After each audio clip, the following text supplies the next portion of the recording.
Georges Alain est connu pour ne pas avoir sa langue dans sa poche. Candidat de la deuxième saison de Star Academy, le chanteur, qui s'est éloigné de la scène médiatique ces derniers temps, a accepté de revenir sur son expérience au sein de la célèbre émission de TF1 dans un nouveau numéro de l'émission T'étais où?, diffusé ce dimanche 12 décembre, sur YouTube.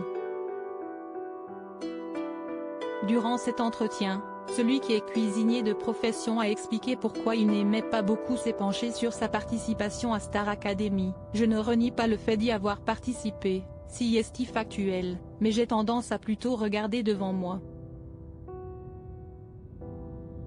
Là, il s'est écoulé 20 ans et si est vrai que revenir sur des choses d'il y a 20 ans, il y a un peu moins de piment.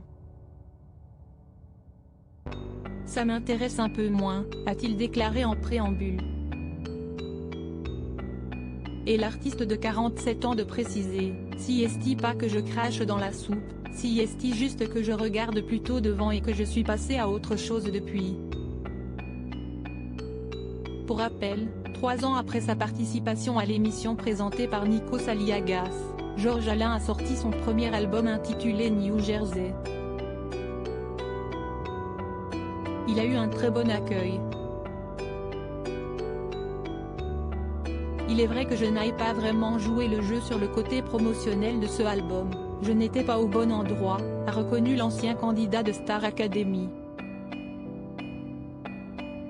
J'avais besoin d'être plus libre que ça et si est vrai que quand on signe des contrats avec des majors, à juste titre, on doit des comptes et si est sûr que pour rendre des comptes, il y a meilleur que moi, a confié celui qui est ensuite devenu commentateur sportif. Supérieur à Sophia El Saïdi, Houssine, Quentin Mosiman, que sont devenus les candidats emblématiques de la Star Academy? Pourquoi Georges Alain n'était pas présent aux 20 ans de Star Academy s'il a marqué de son empreinte la deuxième saison de Star Academy? Georges Alain était pourtant absent de l'émission organisée pour le 20e anniversaire du télécrochet. En cause, ses propos cash, tenus dans les colonnes du Parisien, en février 2020. Maintenant, je peux l'avouer, tout était truqué. J'avais découvert que si moi et Madonna qui devions aller en finale.